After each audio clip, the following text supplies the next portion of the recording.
All right, thank you, John. You know, I always love Wednesdays because Common Ground is here and they always share a great recipe with us. And typically you have a lot of zucchini in your garden this time of year. My aunt's always giving me extra. You said you didn't have as much this year, though. This year I have had one zucchini, and that's what's in here. I didn't even have enough to give you a little pretty display. But you gave it to us. I gave it to you guys.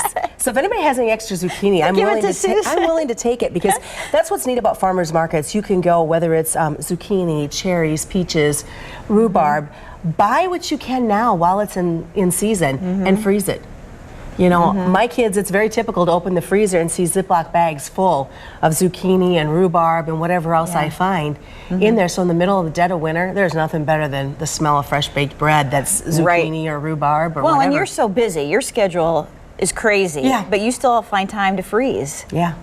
I don't know how you do it. Because it makes it easier down the road. Gotta think ahead to that. Well, this is a great recipe today. It's zucchini and rhubarb together. It is. To make these muffins, and I've never tried that together, but it makes sense. Both are good on their own as like a muffin or bread. And put it together, it's even better. And you know, the neat thing about it is when you take and you slice your rhubarb and you slice it about 1.5 inches thick, because the kids like it a little chunkier, you're actually going to put it in a bowl with a tablespoon of flour and mix that up. It'll help absorb a little bit of the moisture, but it gives it a coating so it doesn't sink to the bottom.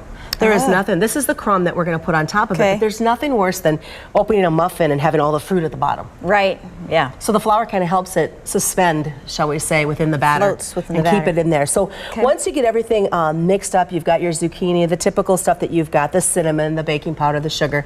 You mix all this together, but you hand fold in your rhubarb, because if you put it in your mixer, the mixer can kind of separate the rhubarb a little bit.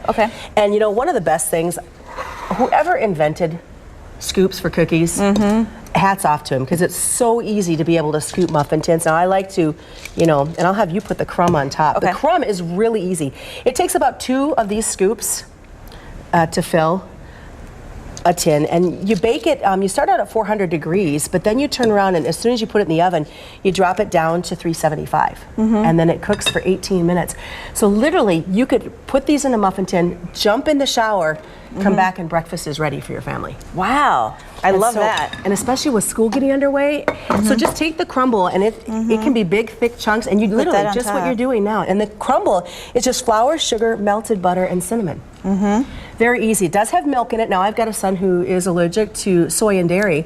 So we jokingly call it almond juice in our house instead of almond milk. But I had chocolate in the fridge. So this has actually got chocolate almond in it, so he can eat it. Wow. And the chocolate actually gives it a nice little flavor. When I've done these before, I've added chocolate chips. But you don't have to use rhubarb. If your family doesn't like rhubarb, you can use cherries, you can use peaches, you can use whatever fruits very readily available. But the zucchini just gives it a little extra moisture and a little extra taste. Plus you're getting your kids to eat vegetables and they don't know it. Look how great this looks. It really looks moist in there too. It is. It's very good. And of course it always goes better when you add butter. That looks great. Okay, I'm gonna give it a try. Okay. This is really good. Well, I did bring you a copy of the recipe so you can have it for your family. Yay, and for everybody else out there, we will have this on our Pure Nebraska Facebook page after the show so that you can enjoy it as well. So good, so easy, and you know your kids are eating something healthy. Oh, I love it. Thank you, Susan. Back to you, John.